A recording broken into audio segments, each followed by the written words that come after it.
Bismillahirrahmanirrahim. Semuanya nggak pernah ada tuntunan dari Nabi Shallallahu Alaihi Wasallam. Jadi ini tidak pernah ada sunnahnya ya. Termasuk ikhwas sekalian tidak boleh bersalaman setelah sholat. Assalamualaikum warahmatullah. Assalamualaikum warahmatullah. Salam bid'ah. Assalamualaikum warahmatullah. Assalamualaikum warahmatullah. Tiba-tiba tangan disodorkan untuk salaman, kanan dan kiri. Boleh tidak? Assalamualaikum warahmatullahi wabarakatuh.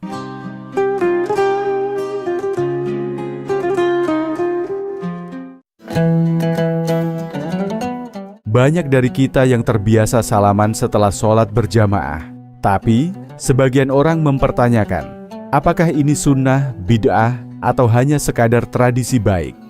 Mari kita simak bagaimana pandangan tiga ustadz, Ustadz Khalid Basalamah, Ustadz Abdul Somad, dan Ustadz Adi Hidayat. Kita mulai dengan penjelasan Ustadz Khalid Basalamah yang menekankan pentingnya dalil sebelum menjadikan suatu amalan sebagai ibadah khusus. Apa hukumnya mengusap wajah setelah sholat dan setelah berdoa? Apa hukumnya bersalaman setelah sholat? Semuanya nggak pernah ada tuntunan dari Nabi Shallallahu Alaihi Wasallam. Jadi nggak ada tuntunan Nabi SAW setelah salam mengusap wajah. Itu nggak ada dalilnya. Satu pun nggak ada hadisnya. Jadi nggak ada, sama dengan habis berdoa usap wajah. Nggak ada, ini cuma tradisi kita saja. Saya juga lihat ada tradisi banyak sekali ya di Indonesia yang dijadikan sebagai sebuah bawaan gitu. Kalau pada saat kunut pun subuh membalik telapak tangan. Saya nggak tahu kenapa balik telapak tangan itu, gitu kan?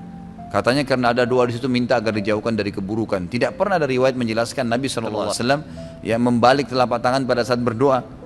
Yang ada adalah beliau pernah mengangkat tangan, iya, gitu kan? Beliau pernah berdoa tidak mengangkat tangan, iya. Ini yang ada. Bahkan beliau pernah mengangkat tangan sangat tinggi, itu sampai kelihatan ketiak beliau Sallallahu Alaihi Wasallam. Itu memang ada. Hadis-hadis sahih semuanya. Tapi kalau dibalik telapak tangan nggak ada. Ini aneh-aneh ini. Ya, jadi tidak boleh dibuat. Gitu. Jadi ini tidak pernah ada sunnahnya ya. Termasuk ikhwas sekalian tidak boleh bersalaman setelah sholat kalau dijadwalkan, itu dianggap bagian paket dengan sholat berjamaah. Jadi dianggap nggak enak kalau nggak salaman, gitu kan? Lain kalau habis sholat memang kebetulan kita mau pamit, mau jalan, kemudian salaman, tidak dihubungkan dengan zikir habis sholat ya. Dengan habis sholat itu tidak ada masalah. Tapi kalau kayak kita biasa di Indonesia ini kan sudah jadi tradisi salaman.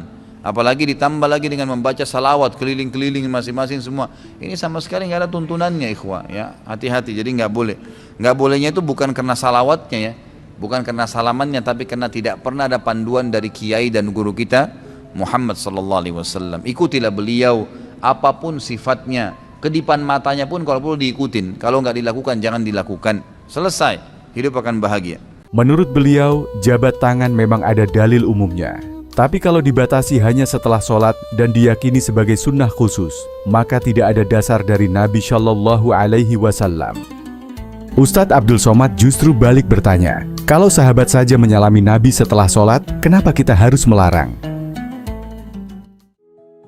Saya mau tanya Ustadz, apa dalil bersalaman kanan kiri setelah salam? Manakah lebih utama, langsung berdoa, membiarkan orang di samping kita berdoa, atau langsung bersalaman? Assalamualaikum warahmatullah. Assalamualaikum warahmatullah.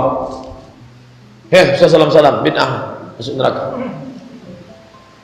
Kata Imam Nawawi ini hafal dia Sahih Muslim. Imam Nawawi ini yang mensyarah Sahih Muslim. Kata Imam Nawawi, bersalaman setelah sholat, bersalaman sebelum sholat, boleh, tak ada larangan. Asal jangan bersalaman sedang sholat, nah, itu tidak boleh.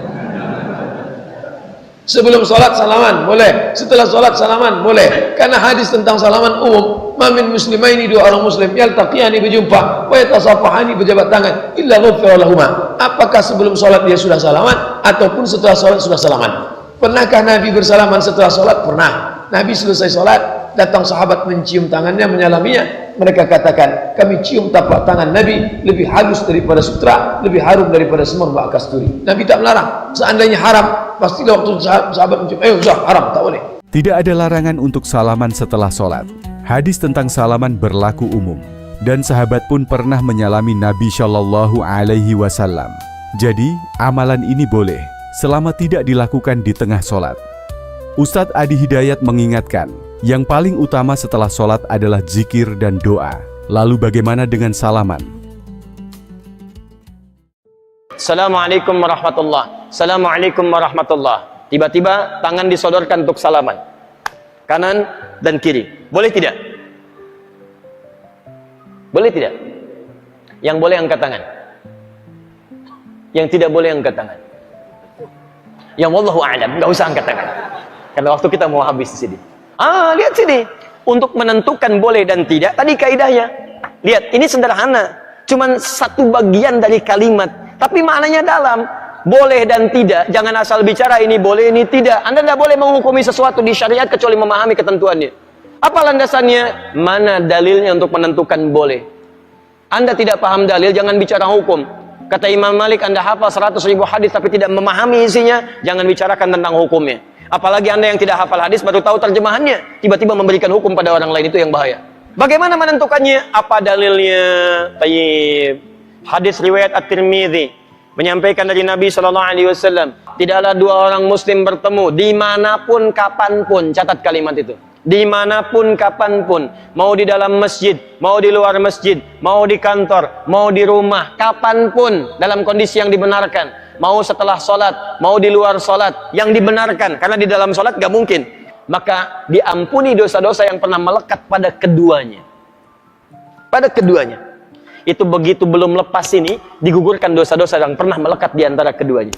Sekarang persoalannya, Assalamualaikum warahmatullah, Assalamualaikum warahmatullah, tiba-tiba salaman, tek kanan, tek kiri. Dalilnya ada yang tadi. Karena hadis tadi tidak membatasi. Mau ba'da sholat, mau di luar masjid, mau jadi dari sholat, yang penting salaman. Boleh tidak? Boleh kalau bicara dalil, itu boleh. Cuman persoalannya, contoh tidak ada.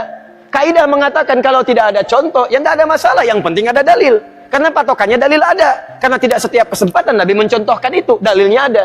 Di begitu Assalamualaikum warahmatullah, Assalamualaikum warahmatullah, Anda zikir terlebih dahulu.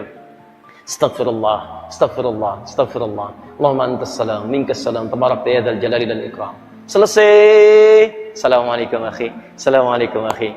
Masya Allah, taqabbalallahu minna wa minkum. Assalamualaikum. Makanya Nabi selesai salat, beliau bersalawat. Sahabat mengejarnya.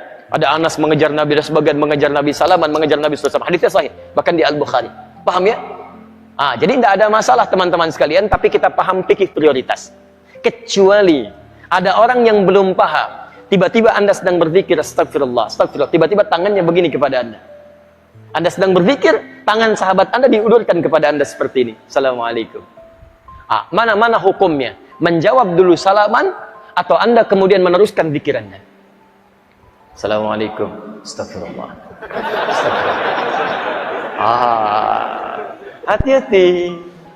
Setiap penghormatan pada seseorang, maka kaidahnya menjawab penghormatan itu wajib hukumnya, didahulukan dibandingkan meneruskan sunnah yang dilakukan. Menyampaikan salam sunnah, menjawab salam wajib hukumnya. An-Nisa ayat 86. Maka dalam keadaan Anda berzikir, ada orang menyodorkan tangan, respon tangannya, Waalaikumsalam. Zikir, astagfirullah, astagfirullah. Merespon, please, ada nilai dakwah di dalamnya. Paham ya?